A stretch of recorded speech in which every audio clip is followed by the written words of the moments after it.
Სანქცირებული ოცნების წევრებმა პარტიის ახალი თავმჯდომარე აირჩიეს. ემუქრება თუ არა საქართველოს იზოლაცია და რა ბედი ელის ქვეყანას. სტუმართან ერთად საუბრობთ აღნიშნულ თემებზე და გადაცემის დღევანდელი სტუმარი გახლავთ ძლიერი საქართველოს ქუთაისის ორგანიზაციის ხელმძღვანელი ალექსანდრე მიქაუტაძე.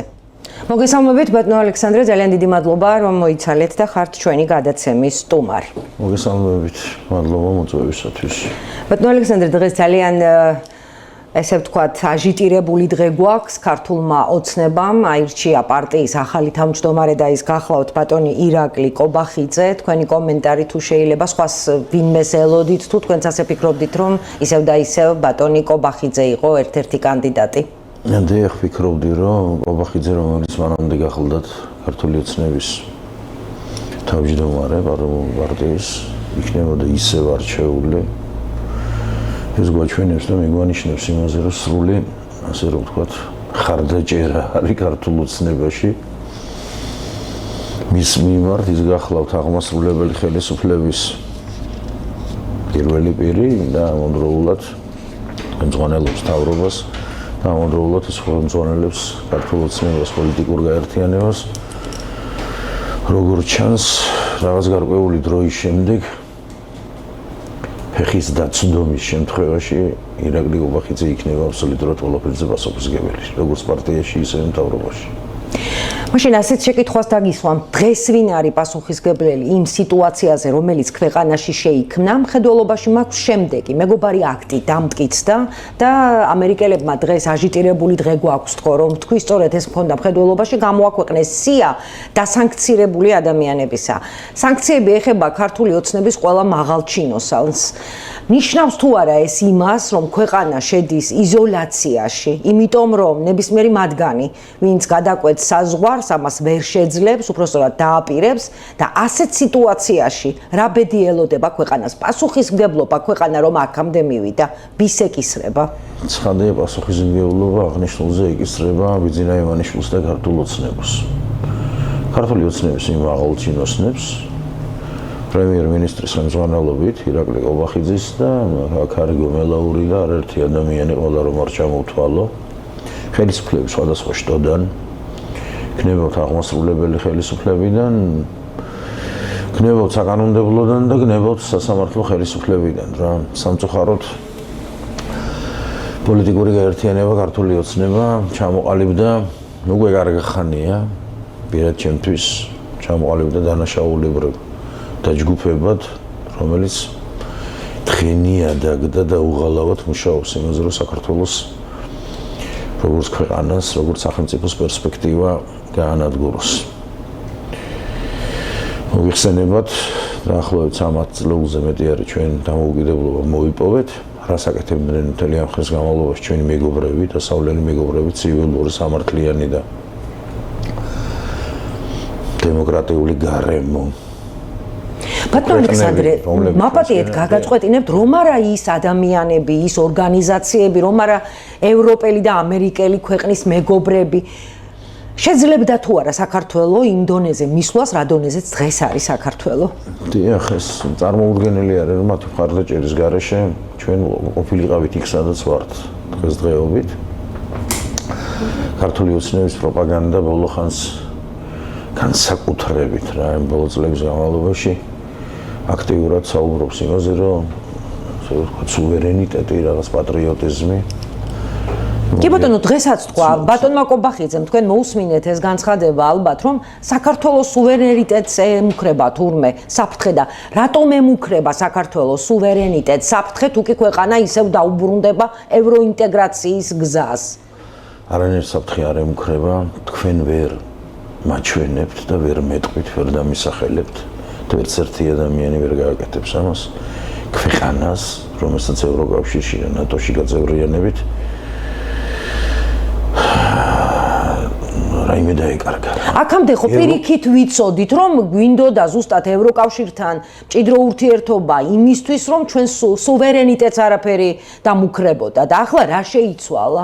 საუბარი არის ბოლო წლებში რუსეთში არსებულ და არა მარტო რუსეთის ფედერაციაში არსებულ ტენდენციებზე, აქაურ სუვერენიტეტზე,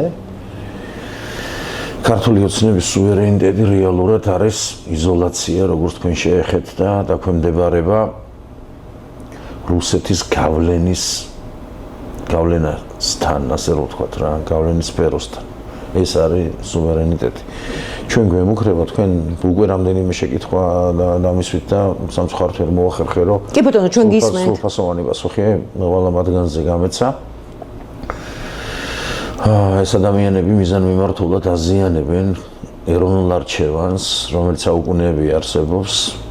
ჩვენ ვიცით რომ ამ არჩევანთან დაკავშირებით აღწევობდა რეფერენდუმი, გამოკითხვა ჩვენმა თანამოქალაქეებმა, მაშინაც და დღესაც ურყევად 84% განაცხადეს და მათი უმრავლესობა ფიქრობს, რომ ინტეგრაცია ცივილურ და სამართლიან სამყაროსთან გაცილებით მნიშვნელოვანია ვიდრე ნებისმიერ გაერთიანებასთან, სხვა ნებისმიერ გაერთიანებასთან ურთიერთობა აღარაფერს ვამბობ დსთ-სთან და რაღაცა დკბ-სთან და ასეთ რუსული შინაარსის ორგანიზაციებთან თანამშრომლობას, სადაც დომინაციაში რუსეთი არის, ყველამ ძალიან კარგად ვიცით ესა. რატომ არის მნიშვნელოვანი ამ ნაწილს შევეხოთ? ეს დადგენილი არის და შეფასებული არის, და დიდი ხნის შეფასებული არის, რომ ეს არის ქვეყნები, სადაც თავისუფალი გარემო არის, სადაც ხელისუფლება დანაწილებული არის, სადაც ადამიანის უფლებების პატივისცემა არის, სადაც ადამიანები უზრუნველყოფილი არიან კარგი ჯანდაცვით, უკეთესი განათლებით, ყოველდღიურობით, პირობებით, რომელიც ადამიანისთვის და ყველა ჩვენი თანამოქალაქისათვის თანამედროვულად მნიშვნელოვანი არის. ვიზა ლიბერალიზაცია ბოლო ათწლეულების განმავლობაში ჩვენს ქვეყანაში მიმდინარე პროცესებმა საზღვრების გახსნამ, ანუ ვიზა ლიბერალიზაციამ რომ შესახებად საუბარი ჰქონდა, ჩვენი თანამოქალაქეები აზიარა ამ სიკეთეებს.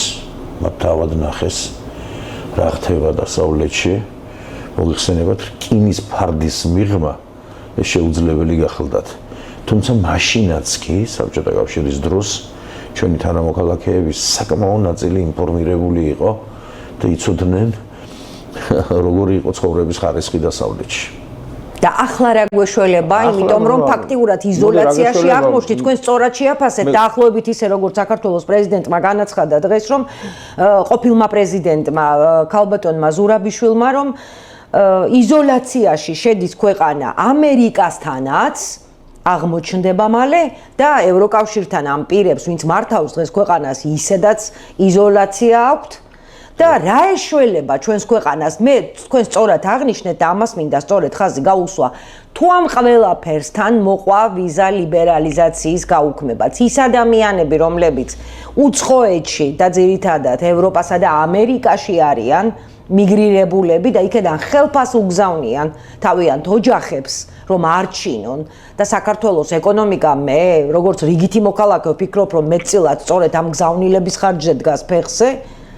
ამ ადამიანებს რა ეშველებათ, როგორ გამოყვებავს ქართული ოცნება უმუშევრად დარჩენილ მილიონამდე ადამიანს, რომლებსაც შესაძლოა მოუწიოთ უკან დაბრუნება. ბატონო თამარ, თქვენ შეეხეთ მეგობარი აქტს და თქვენ შეეხეთ შეერთებული შტატების წარმომადგენელთა პალატამ ყველამ ვიცით 6 მაისის გამთენიისას მიიღო გადაწყვეტილება და მიცეს ამას წინ უძღვნა საკომიტეტო მოსმენები შევეცდებით რომ სწრაფად ჩამოვიდა, ასე რომ თქვა წათქმელი ჩამოვაყალიბოთ.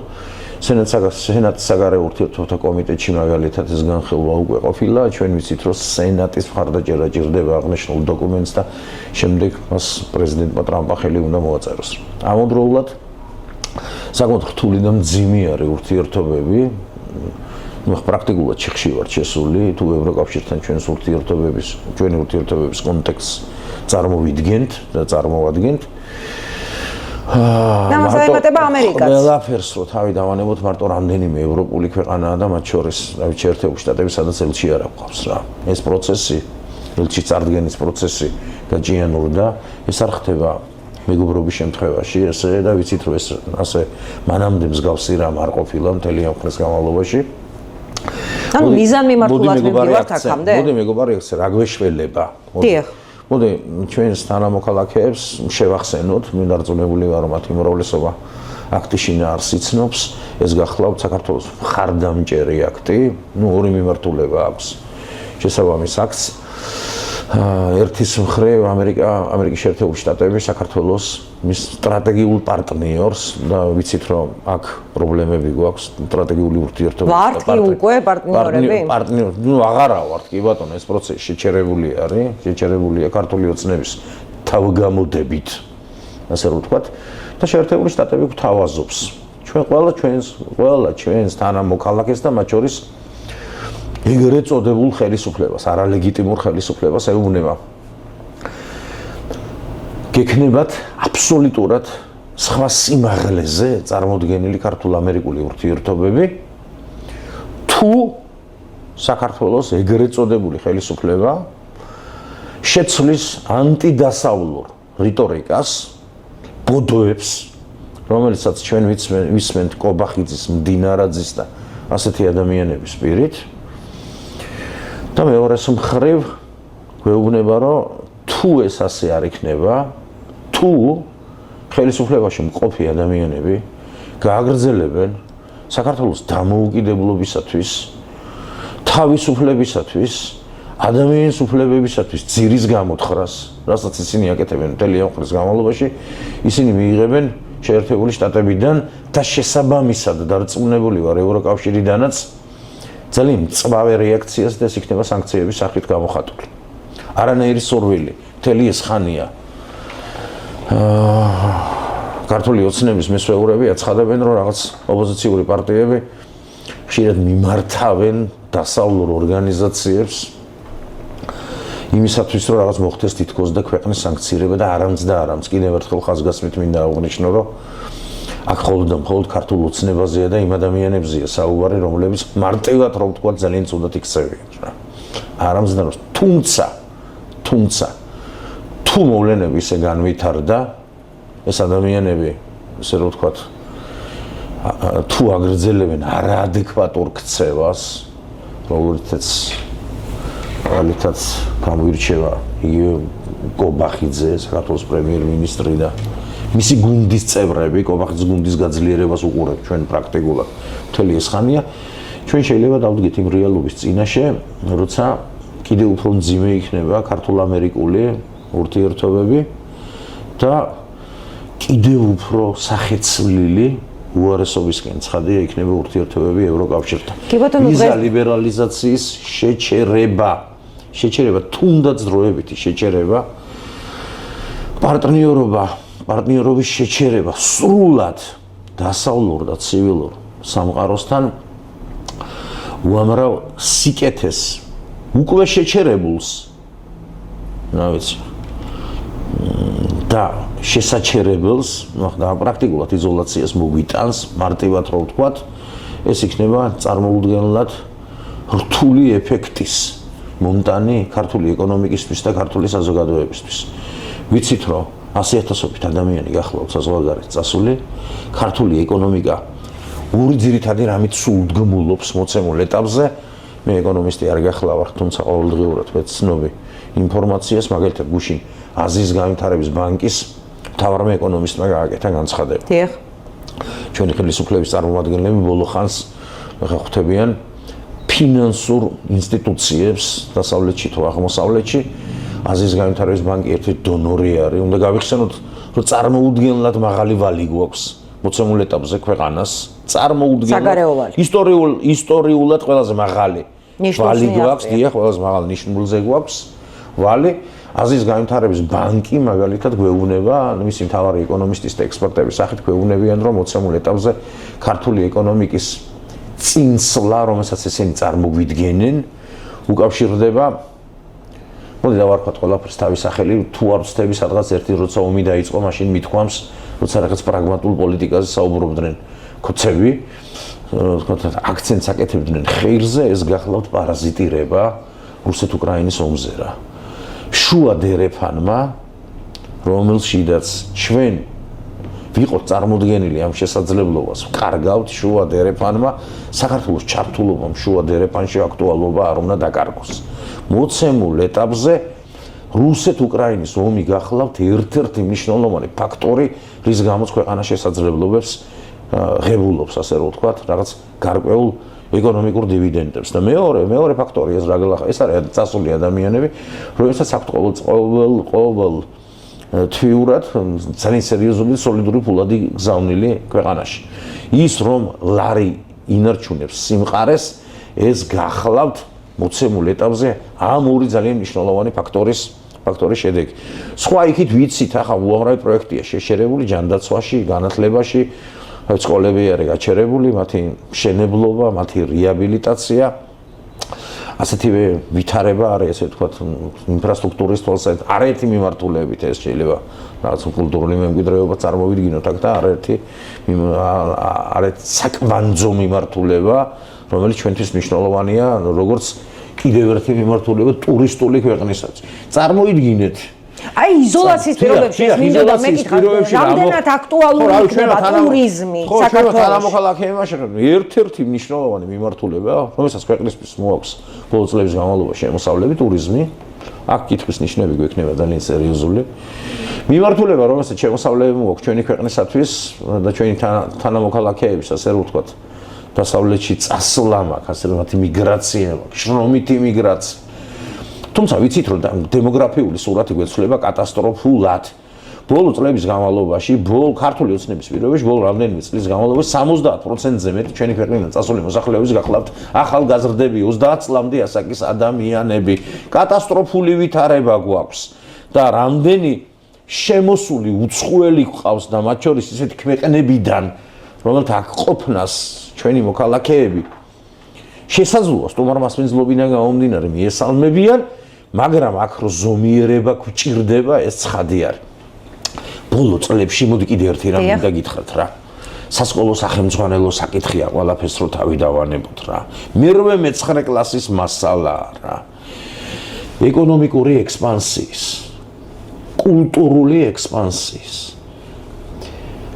დემოგრაფიული ექსპანსიის თვის ვაპატიეთ ქართულ ოცნებას რუსეთის ფედერაციისთვის ფართოდ აქ ბოლო წლებში, ასე რომ ვთქვათ, კარები გაღებული.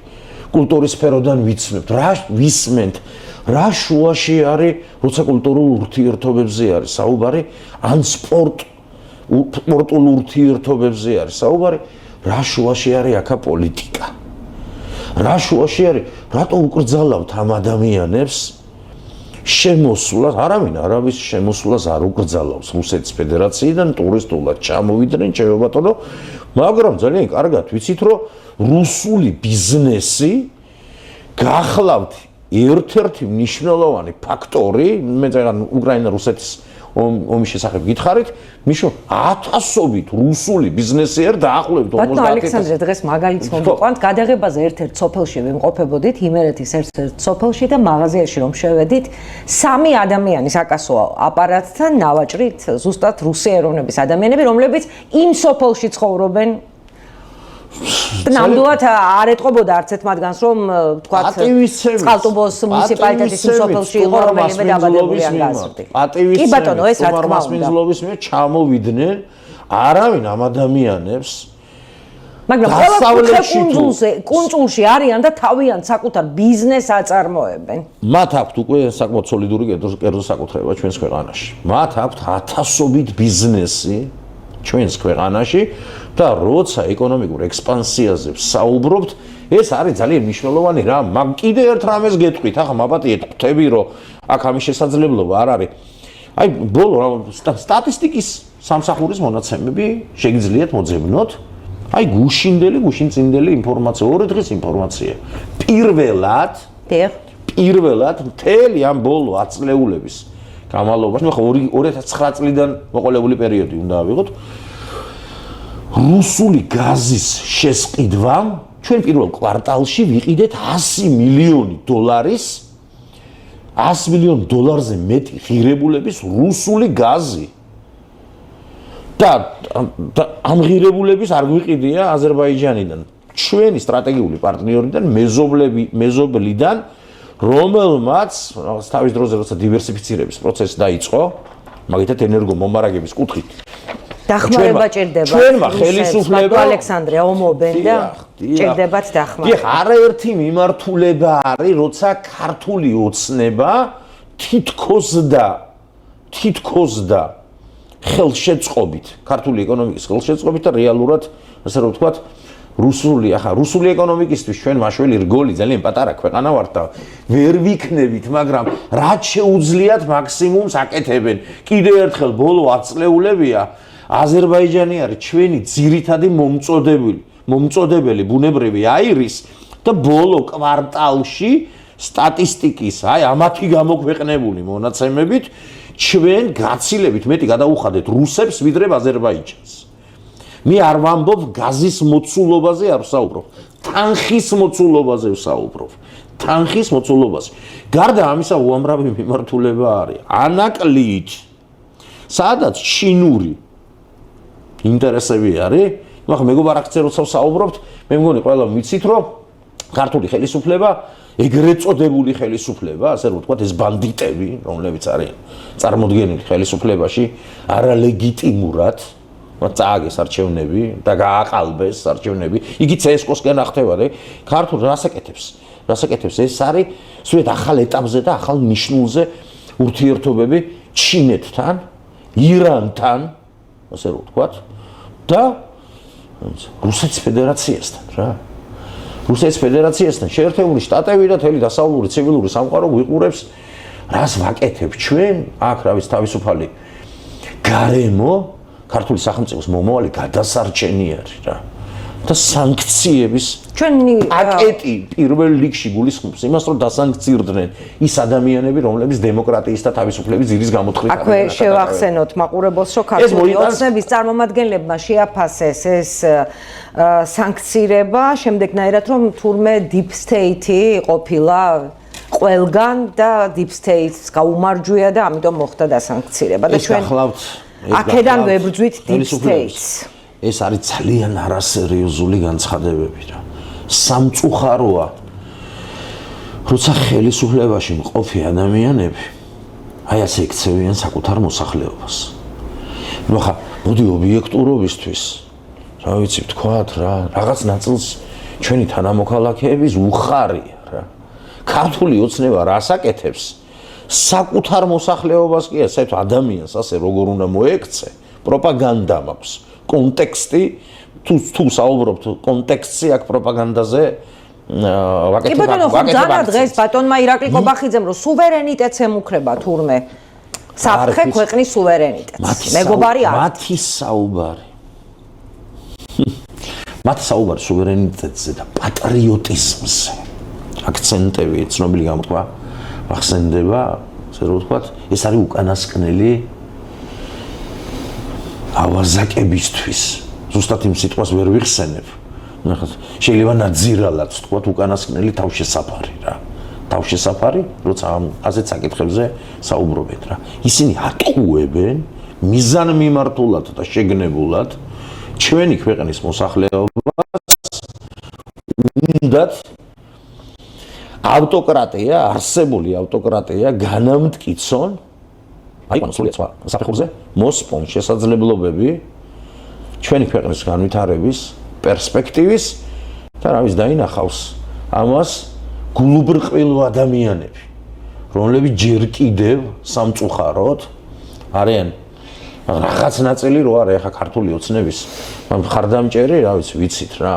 ხშირად გვახსენებენ, ასე რომ ვთქვათ, ამ გაყალბებულ ციფრებს რა, მაგრამ გვახსოვს, რომ გაყალბებული ციფრებითაც ეს არის დაახლოებით 50% და ცოტა მეტი რა. იმ პირობებში, როცა 90-95% მიიღენ ზოგიერთ რაიონში. რა მხარდაჭერა ქონდათ მათ დასავლეთში 14% ქართული ოცნების მხარდაჭერა საზღვარგარეთ მყოფი ჩვენი თანამოქალაქეებიდან და ვიცით ძალიან კარგად, რომ ორი ძალიან მნიშვნელოვანი პრინციპი დაირღვა არჩევნებისას. ეს გახლავთ საყოველთაობის პრინციპი, მათ არ მიცენ ჩვენ თანამოქალაქეებს არჩევნებში მონაწილეობის შესაძლებლობა, ამ თაღლითებმა არ მიცენ ამ შესაძლებლობა და მეორე არის, რა ვიცი, მე მგონი რომ გამჭვირვალეა, დიახ, ფარულობა. ერთადერთ მოსამართლეს იყო კეთილსინდისიერება. ეთქვა, რაც ყველა თელი მსოფლიოსთვის ნათელი არის, რომ ბიულეტენი ჟონავდა. სხვა მხრივ, რა ვიცი, ახლა სამართლო რა მდგომარეობაშია და ქართული ოცნება რა მდგომარეობაში, ვიცით CSKO-ს ბოლოდროინდელი გადაწყვეტილებებიც, რომ თითქოს ეს ბიულეტენის შეცვლის და რაღაც ტექნიკურ საკითხებს რაღაცებს ცვლიან, რომ რაღაც თითქოს სამომავლო არჩევნებისთვის ემზადებიან. სამწუხაროა ის რეალობა, რომელშიც აღმოჩნდით რა. ძალიან სამწუხაროა და ძალიან საგანგაშო არის. არა მარტო სამწუხაროა, ძალიან საგანგაშო არის. ქვეყანაში 600,000-ზე მეტი ადამიანი არის, რომელიც სოციალურ დახმარებას ღებულობს რა. თუ ვინმე ფიქრობს, რომ იზოლაციის პირობებში ჩვენი ასე რომ ვთქვათ, ჩვენს ქვეყანაში ეკონომიკური წინსვლა გვექნება. რა მოხდა ბოლო წლების განმავლობაში? ამას ახლა არ ვიცი, ახლა როგორ უყურებს მოსახლეობა. ახლა მე ახლა გითხარით ეკონომისტი არა ვარ, მაგრამ ბოლო წლების პანდემიის პერიოდი გვახსოვს რა. დაახლოებით 7%-იანი ასე რომ ვთქვათ, უკუსვლა გქონდა გასაგებად, რაღაც სხვა ტერმინებით რო არ ვისაუბროთ. 2021 წელი გვაქვს რაღაც ეს იმ ფონზე რაც გქონდა მანამდე გარკვეული ასე რომ ვთქვათ, პოზიტიური წისვლა ამ კლიენტში და პროდუქტთან ერთ მოსახლეზე და კლიენტში და პროდუქტთან და რა ვიცი, არაერთ ეკონომიკურ პარამეტრთან დაკავშირებით 22 წლიდან რა ხდება ყველა მიცით რა. და ამაზე ვისაუბრეთ უკვე რა. რა მოხდებოდა თუ ჩვენ გვექნებოდა აქ პორტი, რამდენად მნიშვნელოვანი იქნებოდა ისე შუა დერეფნის კონტექსტში, რამდენად მნიშვნელოვანი იქნებოდა რუსეთ-უკრაინის ჩვენ აქ უნდა გქონდეს რაც გვაქვს ამ წუთში ეკონომიკური ასე რომ ვთქვათ, წინსვლა დაახლოებით 3-4 ჯერ მეტი ეკონომიკური წინსვლა, რომელსაც მოსახლეობის ძალიან დიდი ნაწილი იგრძნობდა რა. ამ შემთხვევაში ესენი მხოლოდ და მხოლოდ რა ვიცი, საკუთარი თავისთვის ფიქრობენ და არა ქართული მოსახლეობისთვის. ამას აჩვენებს რეალობა, ამას აჩვენებს მათი განცხადებები და ამას დაინახავს სამწუხაროდ ძალიან არ მინდა, მაგრამ ამას დაინახავს თუ ეს ასე გაგრძელდა, ამას დაინახავს უახლოეს წლებში ჩვენი ქვეყნის მოსახლეობა და ეს იქნება ძალიან სამწუხარო და ძალიან მტკივნეული ჩვენი თანამოქალაქეებისთვის რა. ძალიან დიდი მადლობა რომ მობრძანეთ. მე იმედება რომ საღი აზრი გაიმარჯვებს რა. და არაადეკვატური ასე რომ ვთქვათ, ქართული ოცნების არაადეკვატური წარმომადგენლები გონს მოეგებიან რა.